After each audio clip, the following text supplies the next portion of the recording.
So you're using Wix and you have a password protected page, but you hate the way this password page looks on your Wix website, and you have very little control over the style and content of this page. Welcome back to the Wix Wiz. I'm Eitan. Today we are going to be talking about how to use a little custom code magic in order to customize this password page right over here so that you can, for example, instead of having it say guest area, you can have it say members only area instead, or whatever you want. You can add content, change it, change the style.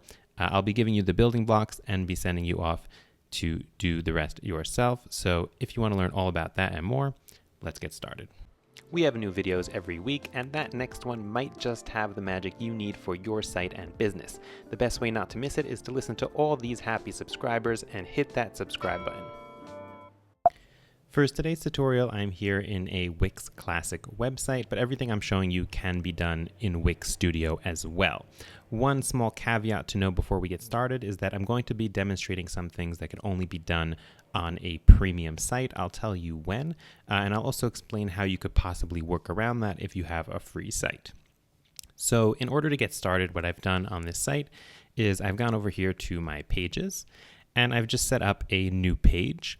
And that new page, if I go over here to the page settings, and then over here to where it says access, you'll see here that it's for password holders, and I've set up a page password right over here. Okay, so that's the requisites for this tutorial, because what we're going to be doing essentially is exploring how we can change things on this page. Okay, this is one of the few but existing places in Wix that Wix doesn't really give you a lot of control over how things look and feel. So for example, today what we're going to do is we don't want this to say here guest area. For example, we just want it to say, let's say members area, or let's say members only, or something like that. So we're going to focus on changing just that text, but the same principles that I teach you here will be applicable to changing pretty much anything on this page. So in order to make those changes, what we're going to do is we are going to be adding something called custom code to our site. In order to add custom code, you're going to head over to your site dashboard, and you're going to go over here to your site settings. Okay, right over here, settings. And inside of your settings, you're going to see a section all the way on the bottom that says custom code. Okay, right over here. And this is the part that is only available if you have a premium site. You could technically also create an app, which would allow you to use a custom element that could do the same thing. Okay, so if you're looking for a workaround for a free Wix site, then it would involve creating an app. But assuming that you have a premium site, then you have access to this custom code here, and that's going to be the easiest way to do this. This custom code area allows us to add pure HTML to our site, which is something that we couldn't really do using Velo or anything like that. And we can add it either to the head, the body, start, or body end. And this HTML can also include scripts, so JavaScript, which would kind of manipulate our code. So what we're going to do here is we're going to add in a snippet. And this snippet, essentially, what it's going to do is it's going to select the element that is this element right over here, and it's going to change the text inside. So in order to know what this element is and how to select it, what we're going to do is we're going to inspect over here. Depending on your browser, it might work a little differently. But here in Chrome, you're going to go to Inspect, and then you have this Elements panel over here. And then you can use this tool right over here. It looks kind of like a pointer with a dotted out square, and you can use it to select a specific element and then see what it looks like over here in the HTML of the page. So for example, over here, we see that this HTML element is a div with a class of CP something, something, something. And here it says guest area. So essentially, this is what we're trying to change right over here. And let me just do a demo of like what is actually going to happen once we run our code. So essentially, we're going to change this from saying guest area. So we'll have it say here, let's say members only. Okay, just like that, and boom. You see it says members only. So that I did manually, but we're going to do something like that with a script that won't require your users to go into the HTML and change everything themselves. So the way we're going to do that is we're going to need to select this element. And since there's no ID specifically on this element, I think the best way to do it would be to select it by the class. You'll just kind of want to double check that there's no other elements that have this class. So I see here there's only one match. So I think that this is okay to use this class in order to grab this div. In order to write out our script, what I've done over here in another tab is I've opened up CodePen. It's kind of like an online IDE. You can use any tool of your choice to write out this code. I just advise not writing it inside of the custom code area itself, because you'll see that it's not really such a comfortable place to write code, just kind of paste code that already exists. So here inside of our CodePen, again, remember we're writing here HTML code, and we're going to be creating a script. Okay, so I'm going to add in here 2 script tags. Script. And the first thing that I'm going to do over here is I'm just going to say console.log running script. And the reason I'm going to do that is just to make sure that if for some reason this doesn't work, then I'll know at least if my script is running or not, and then it'll help me kind of pinpoint what the issues might be. The next thing we're going to want to do is actually select that element.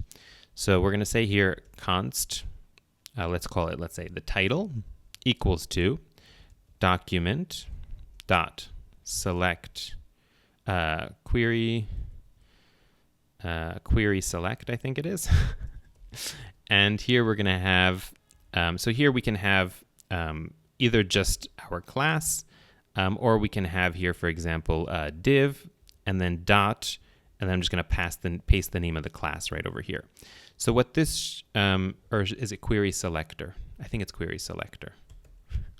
Yeah, we'll find out very quickly if I got that wrong or not. But basically, this should kind of select that element so that we can make changes to it. I'll also add another log over here, console.log title, and I'll log the actual element, and this will also give us some kind of indication as to what kind of might be going wrong if something is going wrong.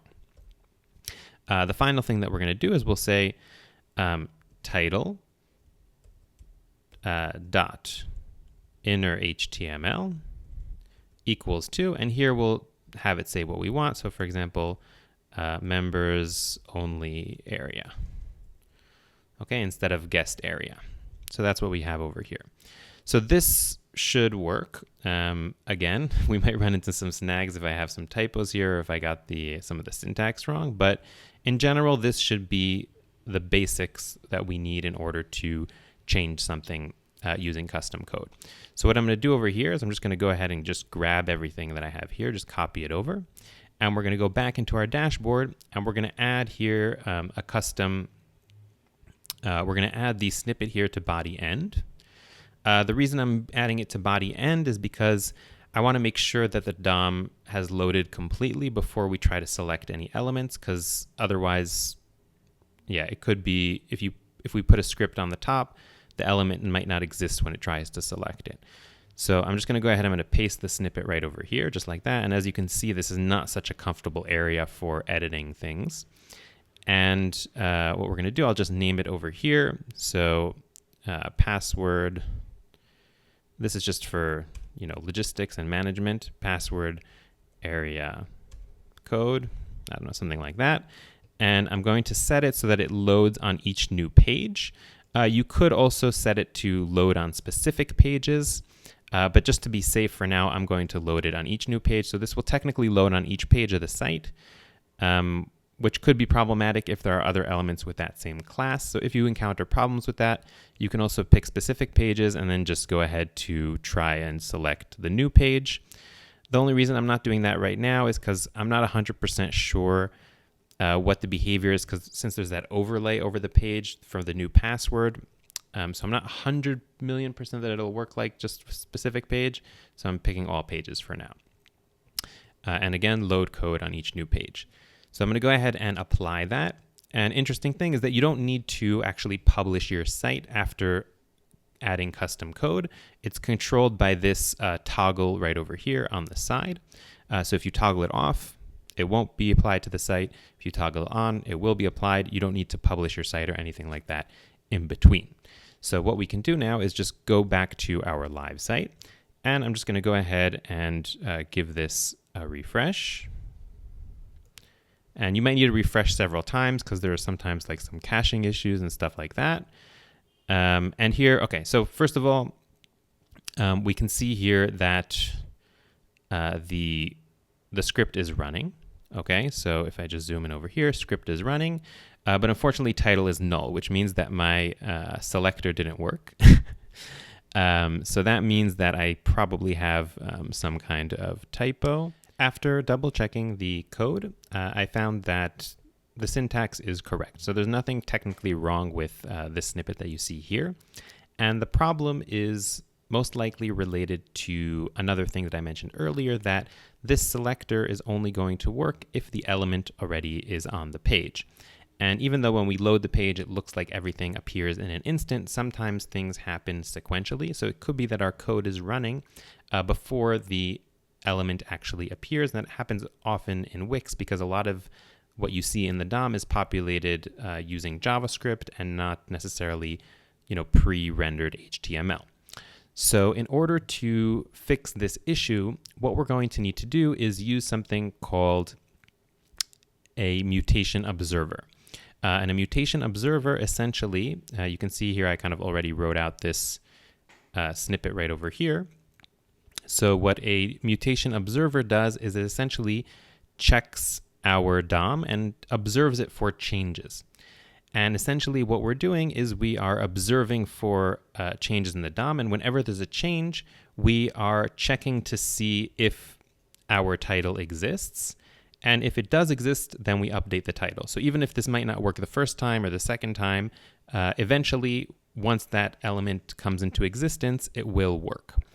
And I will make this snippet available in some way to you. I'll probably write in the description or in like a pinned comment below. So if you are not confident in writing this out yourself, then I will find some kind of way to communicate this snippet with you. But again, this is just an example, and it could be that you're probably going to need to tailor it to your own needs in some way or another. So let's copy over this new version of the script that uses the mutation observer. So I'm just going to go ahead and copy that right over here. And let's head back into our dashboard, and I'm just going to open up our custom code over here, and I'm going to replace our previous snippet with this new snippet over here that uses the mutation observer. I'm going to click apply, and again, this should be immediate. So let's go over here back to our live site, and I'm just going to go ahead and hit refresh right over here. Again, remember, it might take a few times because of caching and stuff like that. Maybe even try like a hard refresh. Yeah. And not seeing it quite yet. There we go. Okay, so five to 10 refreshes later, you can see here now that this says members only area, and it works really smoothly. Like it's not like you see a flash of something else first or anything like that. And we could use this same principle in order to change this, to change the styling, to get rid of the password input and make people look for it and get very confused. But yeah, that's pretty much how you can make changes to this page. I know that's something that frustrates a lot of you, and hopefully this will help relieve some of that frustration. If you have any questions or you need help, you can just reach out in the comments below. If you enjoyed the video, hit that thumbs up button, and don't forget to subscribe so you don't miss out on helpful videos like this every week, and I'll see you next time.